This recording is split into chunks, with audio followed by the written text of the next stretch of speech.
So yan, mayroon tayong gala. Tara. Gala tayo.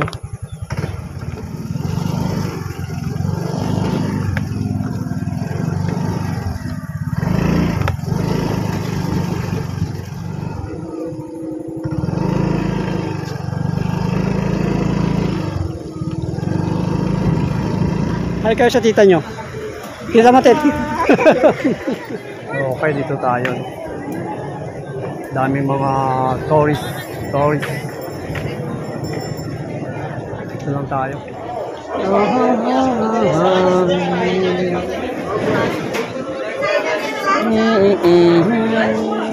Ay. Ay, dami dami. Daming bisita.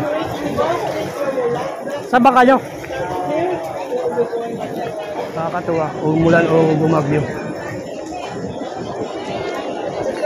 Umulan, bumagyo. Okay lang.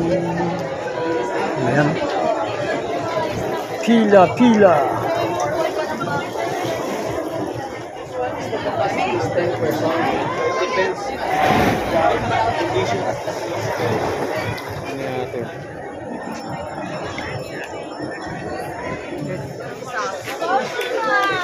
So, tara na. Ano na? Isa na sila? Sige. Dito ba tayo? Okay, punta na tayo sa Sakayan. So, alright. Thank you. Kainan na.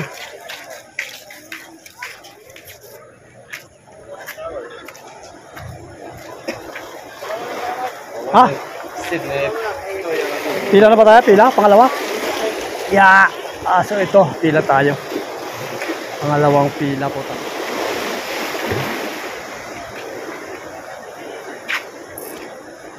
Alright. Okay, yan. Number 9 po tayo. Number 9.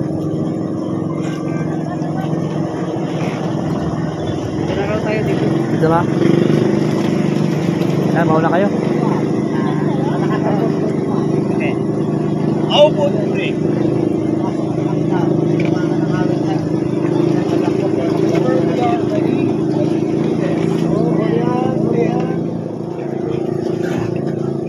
Wait for us.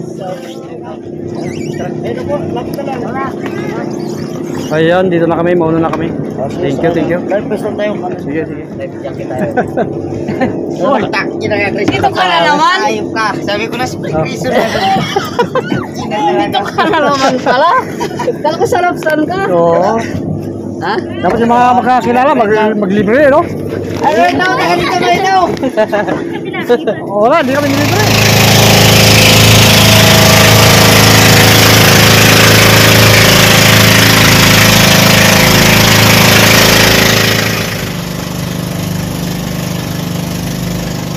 Lapit na tayo. Yan na po yung papasok.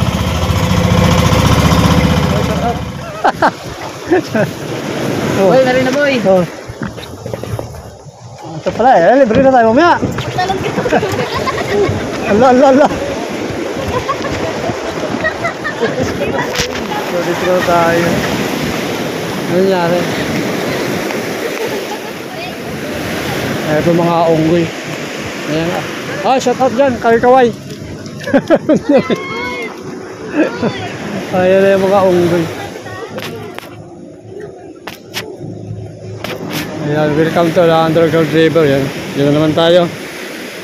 Pangalawa, bisis.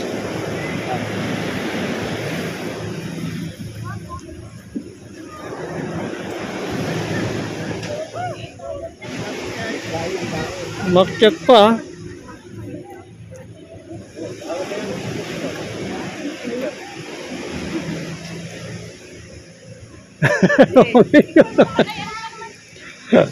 Papunta na lang.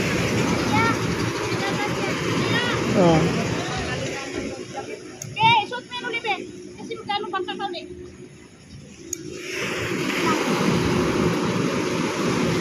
Punta na ka dyan, picture. Punta na. Picture tayo. Oh, i-remembers kayo.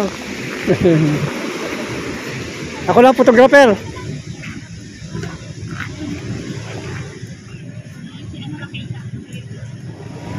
Okay, thank you.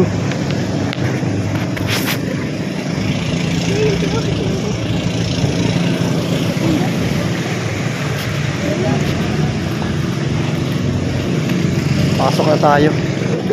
Okay, ganda. Ganda dito. Oh. May cleaning area sila dito. Ganda pala sa loob.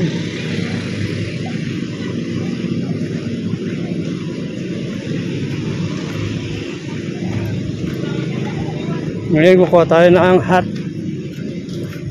para hindi tayo mauntog. Ayan. Lagyan natin sa ulo.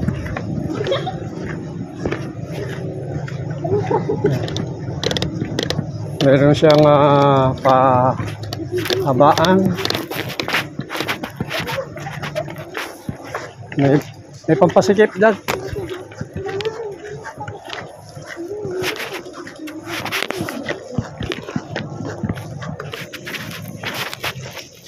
Yan. Tapos na silang adventure. Dukitan. Ito pala yung kahoy na dukitan. Alright. Dito na tayo. Kabisi-bisi.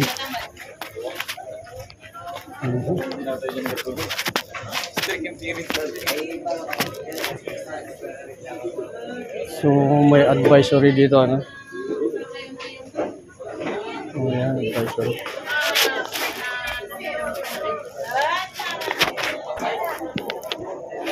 Meron na tayong katibayan na nakapunta tayo dito sa ayan, underground river. Ayan, kasama ko mga to.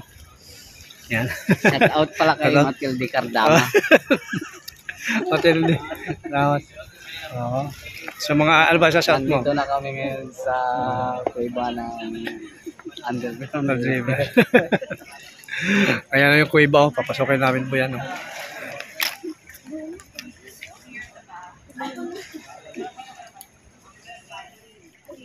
Oh, yun, meron yung kandun. No? Okay.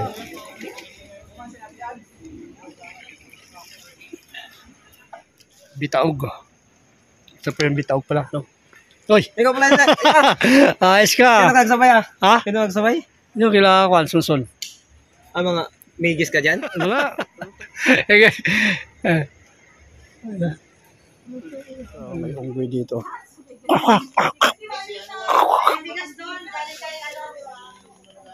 Bait to. Piki. Ayan.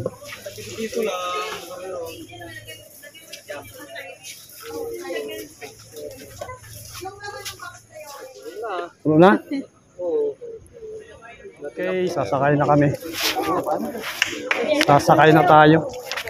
Thank you, thank you. Bandang unang. Dito ba? Yes, sir. Yan. Ano yun, magsama? Ha? Yan, ito.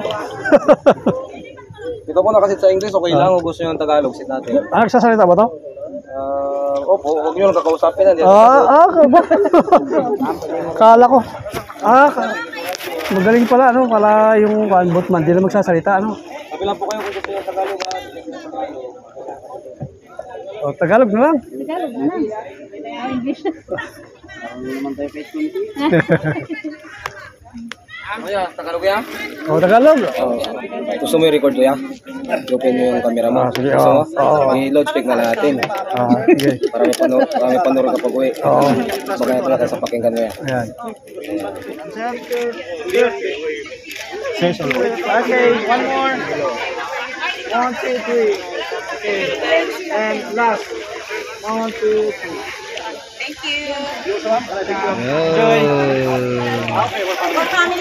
Oh, kaway-kaway! Okay. Malapit ka nang pumasok sa pinakamahabang underground river sa buong mundo. na isa rin sa mga bagong 7 Wonders of the Natural World at sertipikadong lugar ng UNESCO World Heritage. Pero mamatay na lang po sa tulubat eh. Tutuklasan natin sa loob ang kakaibang uri ng bato at mga Ano hayop yung na wala, tanging sa kuweba lamang naninirahan. Anumang ingay ay maaaring makasagabal sa komunikasyon at paglipad ng mga paniki.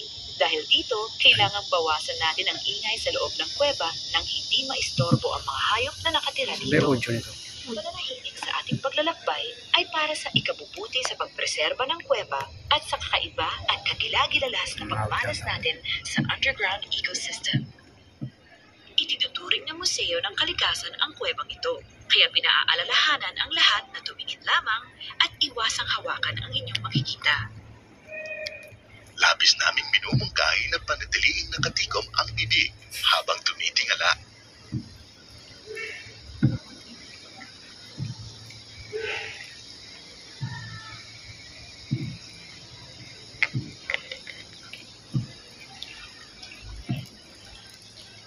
Sa paglilibot mo ngayong araw, matututunan mo ang kasaysayan, geolohiya at kwento ng mga kuwebang ito. Muli, maligayang pagdating sa Puerto Princesa Underground River. Maghanda sa nakakamanghang paglalakbay sa isa sa mga mahiwagang himala ng kalikasan.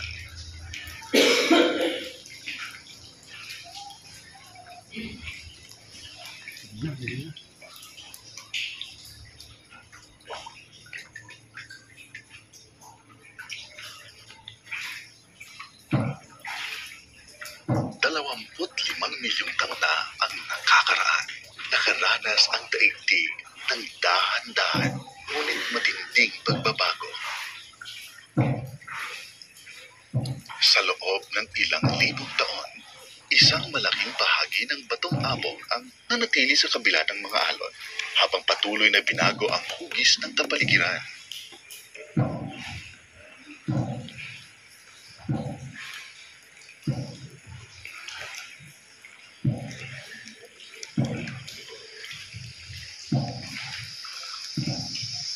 Naglapat ng napakalakas na puwersa sa bato ang mga paglindol mula sa ilalim na siyang lumikha ng mga biyak sa ibabaw nito.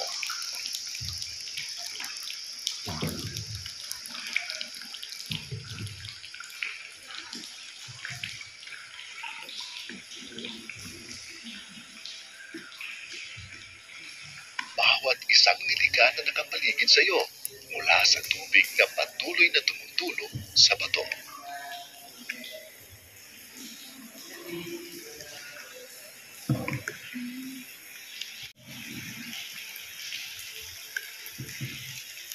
Dumaloy ang tubig ulan sa mga nabiyak na bato at tinunaw ang batong apog sa pagdaan ng panahon.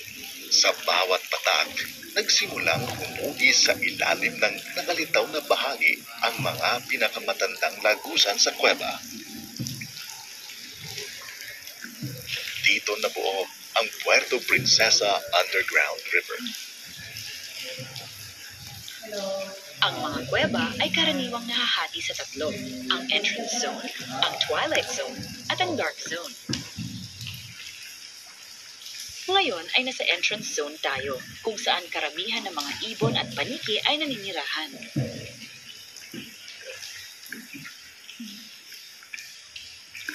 Dito nila pinipiling mamalagi dahil mas madali para sa kanila ang maglabas-masok upang humanap ng kanilang makakain.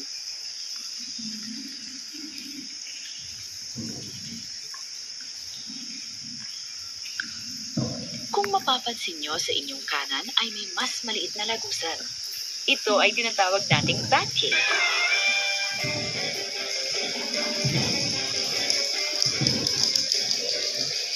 Sa halos 200 metrong haba, ang bat cave ay isa lamang sa maraming kamera sa loob ng underground river. Kapansin-pansin na sa bahagi nito ay may natatanging amoy dahil ito ang kanilang bathroom. Upang maiwasang bumangga dahil sa dilim ng kuweba, ang mga paniki ay gumagamit ng echolocation upang lumipad sa loob. Sa kanilang paglipad, gumagawa sila ng matinis na tunog na umaalingaw-ngaw sa loob ng kuweba upang malaman nila ang kanilang pagtutungo. Isa lamang ang paniki sa mga pang-ibang nilalang na matatagpuan dito. Kung kung mabilis ang inyong mga mata, masisilayan natin ang mga sari-saring isda, hipon at alimango. Ngunit paalala rin po, ang pangingisda ay hindi pinahihintulutan dito. Humihigit pa sa 8.2 kilometers ang buong haba ng ilog, ngunit 4.3 kilometers paloob lang ang naaabot ng mga bangka. Ito. Sa puntong ito, binabaybay natin ang pinakamalalim na bahagi ng ilog sa lalim na 9 na metro o 30 talampakan.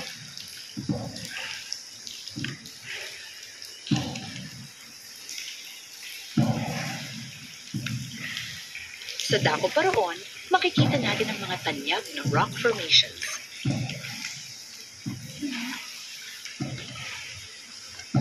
Lubos na sensitibo ang mga bato sa paligid at maaaring maging dahilan ng permanenteng pagkasira ang paghipo o paghawak sa kanila.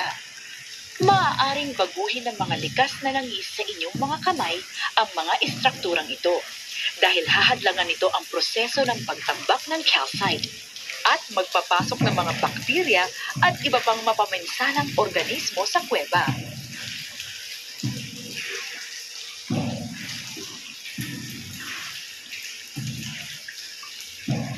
Maaaring hindi natin maisip na napakadelikado ng mga bagay na ito dahil gawa sila sa matitigas na bato. Ngunit sila ay nagtataglay ng mga katangian na masyadong sensitibo. Para itong buhay at humihingang kabuuan, tumutubo at nagbabago sa pamamagitan ng likas na kapaligiran.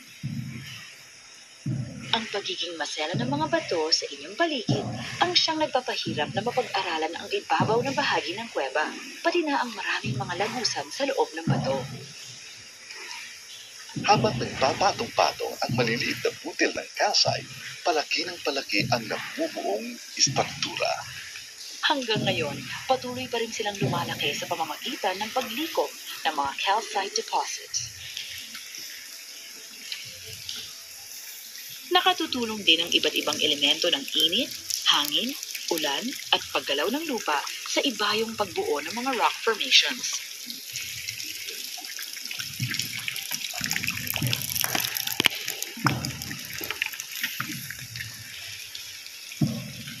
Sining ni ilang kalikasan. Ang mga ito ay nabuo sa loob ng daan-daan libong taon. Mahiya ilaw.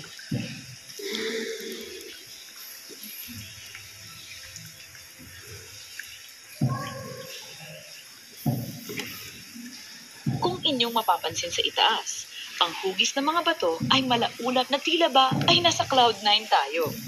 Sa tulong ng ating mga imahinasyon, maaaninag natin ang sari-saring mga hugis. Sa ngayon, ating buksan ang isip at kaalaman. Tingnan ang iyong paligid at pakinggan ang mga patak na bumabagsak mula sa itaas. Tumutulong ang bawat patak sa pagbuo nitong kuweba.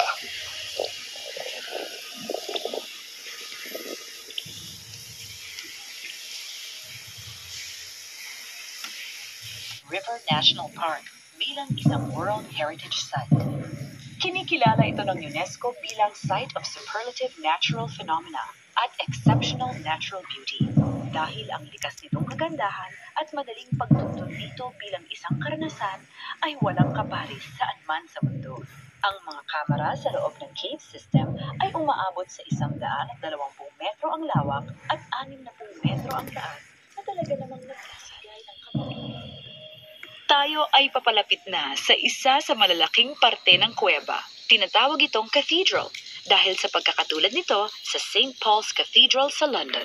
Napupuno ang lugar na ito ng magagandang stone formations o speleothems na maaari nating gay. Ganda na, no? Larawan ng inyong kabay ang mga rock formations na ito. Maaari Laki na, no? Dati dito yan, pagkalabas ng kuweba.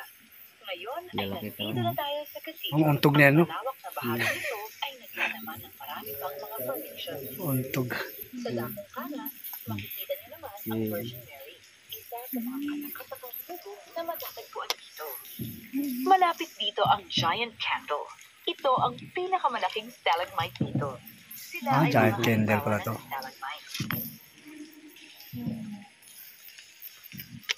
Sa dakong itaas naman sa kanan ay isang anyo ng anghel na tila nakabantay sa cathedral.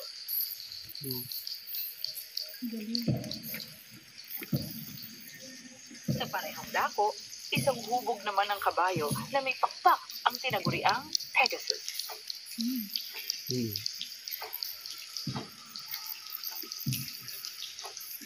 Sa kaliwang bahagi ni Pegasus, makikita ang Holy Family na tila eksena sa Bethlehem.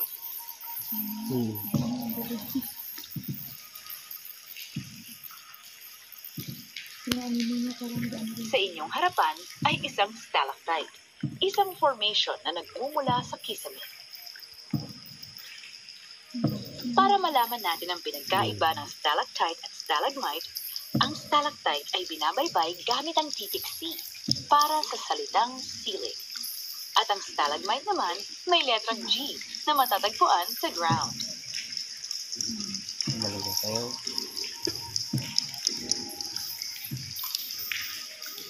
Mula sa simbahan, pupunta tayo sa tinatawag naming palengke. Nagmumukhang pagkain ang karamihan ng bato rito.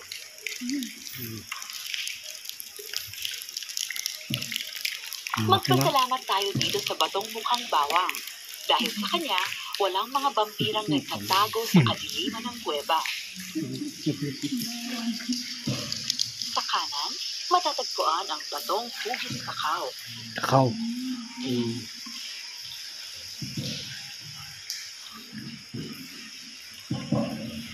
Ang stone formation na ito ay mukha namang Japanese sweet corn.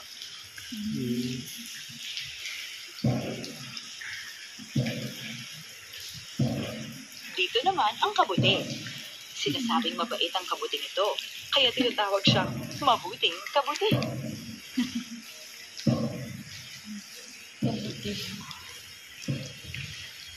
Sa dakong kanan ay isang kakaibang ensalada naman. Ang inyong giya ay magpapanggap bilang palengkero at ituturo niya sa inyo ang iba't ibang pagkain. Sundan niyo po ang kanyang ilaw para makita niyo ang mga ito. Makakakita tayo ng isang anyo ng pipino, isang sayote, at isang wombok pechay. Katabi nito ang pinakamatigas na mani sa mundo.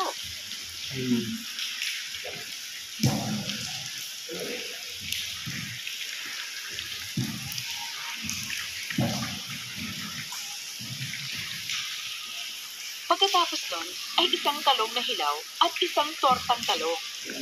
Sa itaas naman ay tila puso ng saging Ay, ang ang bubog ganda. nito. At dahil napakatagal na nitong nag-iisa, ito pusong bato. Buti na lang, tigyo. Katabi nito ay bukod sa mga carrots. Yeah.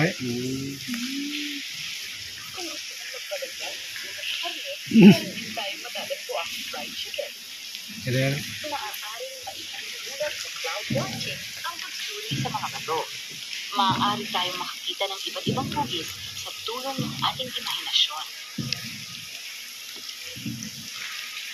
Sa paglipas ng panahon, ang mga stalactites at stalagmites ay mag-uugnay at makabubuo ng isang haligi. Tumingin sa inyong paligid at pakinggan ang pagpatak ng tubig. Nagsisilbing tahanan ng kuwebang ito sa mayamang ecosystem at likas na yanan. Nocturnal animals ang tawag sa mga Umuulan? hayop na tulog sa umaga at aktibo naman sa gabi. Sa dakong pagtaas, diyan natutulog ang mga higi. Ang pagtulog nila ng nakatiwari ang tumutulong sa kanilang makalipad. Kabila ng kanilang mahihinang pakpak, grabe, lapad. hindi kayang mag-angat sa kanilang katawan. Sakali Ayun. nakatayo sila sa Express nila ba? Pinoprotektahan din sila mula sa mga mandaragit dahil ang mga ito ay hindi nakakakita sa madilim. Itiko ang ating mga bibig kung tayo ay titingala. Maaari pong mahulog ang mga dumi nila na tinatawag na guano. Ngayon ay binabaybay na natin ang pinakamababaw na bahagi ng ilog. May lalim itong 2 metro sa pinakamataas na taid. Sa inyong kanan ay isang tila bundok na bato na mukhang Smoky Mountain. Ngunit ang inyong nakikita ay hindi basura. Bagkus ay bundok ng guano o dumi ng paligid. Yan ang pataba, Ang no? guano ay isang mamahali Tingnan natin. at epektibong pataba. Ngunit Pataba nga. bawal ito hanguin dito. Oh. Ang guano ay nagsisilbing Yan, pagkain matinding pataba ng iba pang hayop sa kuweba. Nakakadiri man, pero ito ay bahagi ng ecosystem ni inang kalikasan. Ang ilang mga bato at mineral sa paligid ay apektado rin ng mga guano sa aspeto ng kanilang hugis, kulay at komposisyong kimika. Balik na tayo. Sa ibayong parte pa ng kuweba ang dark zone Oh. na hindi talaga nasisilayan ng kahit anumang ilaw. Saglit po munang papatayin ng ilaw upang maranasan natin ang ating dadaanan naman ngayon ay tinatawag na underground highway. Bahagi pa rin ito ng Twilight Zone. Pinaniniwalaan ng mga eksperto na sa 200 metrong haba nito nagmula ang kuweba. Milyong taon na ang nakalipas. May nanatiling bakas o fossil ng isang nilalang dito na tinawag na Sirenia. Pinaniniwala ang ninuno ito ng mga dugong at manatee. Matatagpuan ito 1 kilometro mula dito. Ito ang kauna-unahang natagpo ang Sirenia dito at tinatayang may haba ito na 2 metro. Ang pagkadiskubre dito ay sinasabing isa lamang sa 1 bilyon. Ang mga anyo naman na narito ay tila mga kurtina o alon na tinatawag na flowstones. Nabubuo ito ng mga umaagos na tubig sa mga dibdib ng kuweba. Ang mga itim at puting whirlwings ay nagbibigay dito ng anyong tila bacon. Kaya tinatawag ito na cave bacon. Maaari kayong tumingala upang makita ito. Ngunit, pakatandaan, isarado ang bibig. Ang may kalakasang alon sa bahaging ito ay pinaniniwalaan ng mga siyentipiko na siyang nag-ukit sa kuweba.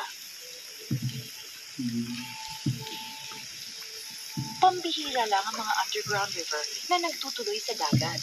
Ang Puerto Princesa Underground River ay natatani dahil umaagos ito sa West Philippine Sea. Isa ito sa mahahalagang wawa sa buong mundo. Sa bahagi nito ay isang nakakakilabot na formation. Sundan niyo ang ilaw ng diya upang makita ang mukha ni Jesus. Mapapansin niyo na para siyang iiyak. Ito ay dahil sa mga mineral na nagbigay kulay sa bato. Ang kakaibang mga katangian nito ay nagdadala ng mataas na enerhiya.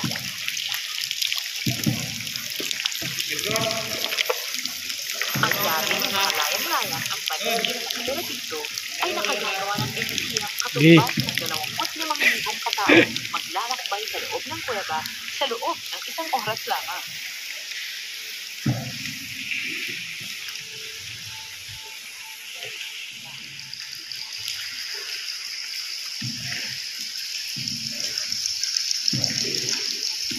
Sa labis ng kadiliman, sa loob ng napakalimang bato na nanggaling sa ilalim ng dagat, lumalago ang buhay.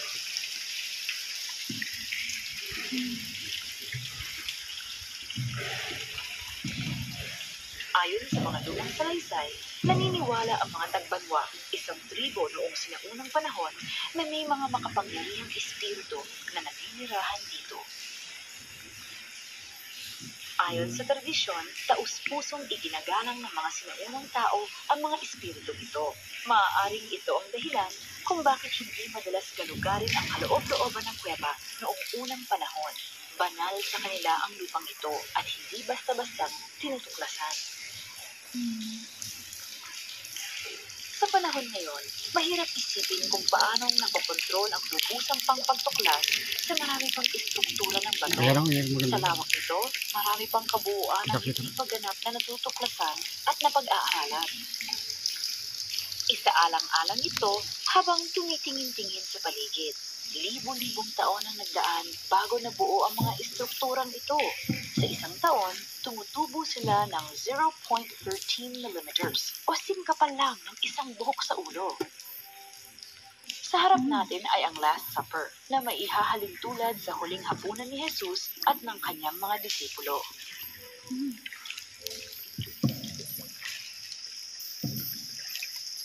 Diretso pa dito, sa taas ng higanteng kandila ay isang malakastilyong hubog na nagsisilbing tagabantay sa cathedral.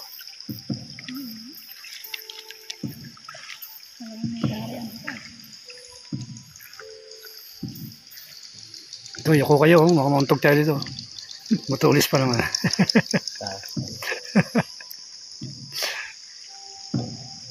Dulas na. Oh.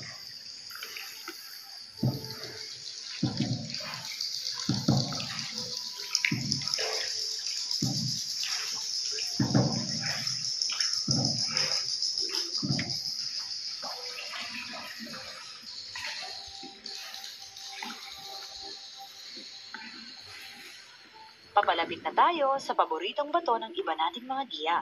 Ang tawag nila rito ay Sharon Stone kasi ang itsura niya ay tulad ng isang sexy na babae. Wow.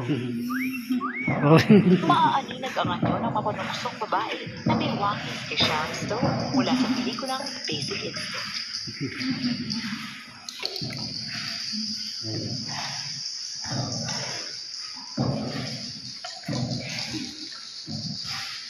Ang buong kahabaan ng kuweba, kasama ang bahaging lagpas pa ng underground river ay higit 24 na kilometro. Napag-alamang marami pa itong antas at lungaw na daan-daang metro pa ang taas.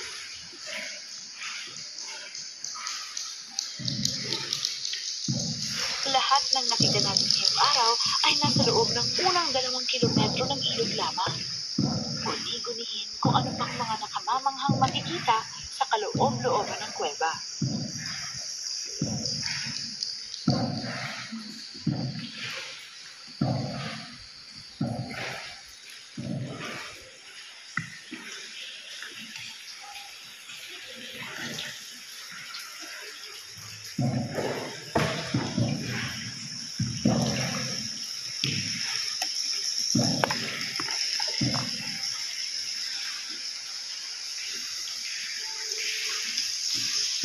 Sa kaliwang bahagi, makikita natin ang isang formation na binansagang Titanic. Maihahalin tulad ito sa palo ng isang malaking barko. Abangan nyo na ang Titanic bago pa ito tuluyang lumubog.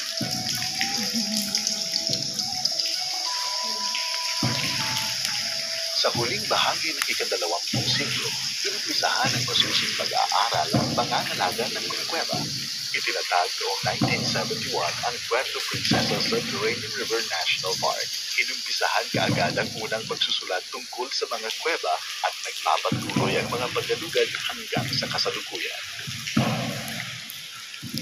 Nakagawa ng makahulugang pagtuklas ang nabenta ng Italia, isang grupo ng mga magagalugad at tagapagsiyasat na nagnanais ipaalam at mapanatiling nahila ang mga itinatanging lugar sa mundo.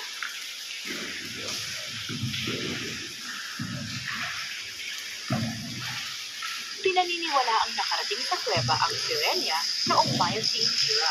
5 hanggang 23 milyong taon na ang nakakaraan.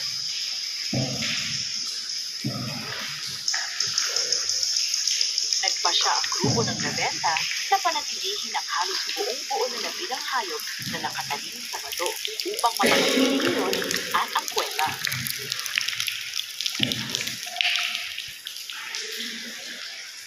Kasama ng Sirenia fossil, ang grupo rin ang nangasiwa ng iba pang pagtuklas sa kuwebang ito, kasama ang isa sa mga pinakamalaking bulwagan ng kuweba sa mundo, pinangalalang Italian's Chamber. Ang bulwagan ito ay 360 meters ang haba, 140 meters ang lapad, at 80 meters ang taas.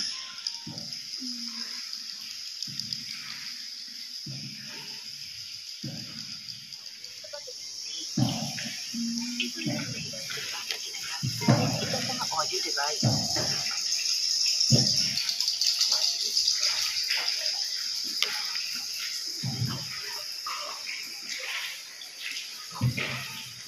Sa kadahilanan ito, ipinatutupad ang City Ordinance No. 647 na inuudyok ang lahat na iwasang gumawa ng anumang ingay upang mapanatili ang ating cave ecosystem para sa susunod pang mga henerasyon. Lahat nito ay ginagawa upang mapanatili ang kabuuan ng Puerto Princesa Subterranean River National Park na sumasakop ng 5,753 na ektarya, kabilang ang underground river.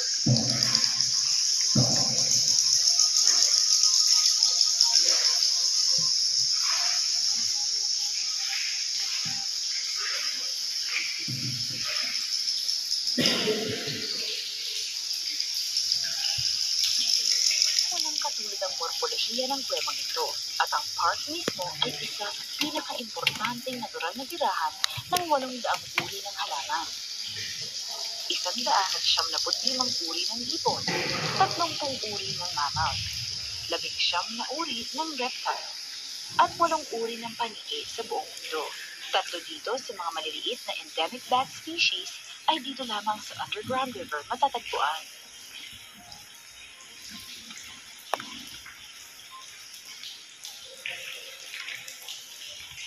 Nais naming pasalamatan ang Puerto Princesa Subterranean River National Park Protected Area Management Board, ang Puerto Princesa City Tourism Office, La Venta, ang DENR at ang UNESCO para sa lahat ng mga pagkukusang ginawa na siyang nagpatupad ng inyong paglalakbay. Sa pamamagitan ng Ibansida sa Puerto Princesa Underground River at ang kapaligiran nito, magagawa natin ang pagdaan ito na magagandang gawa ng kalikasan para sa mga darating pang sakit-langit.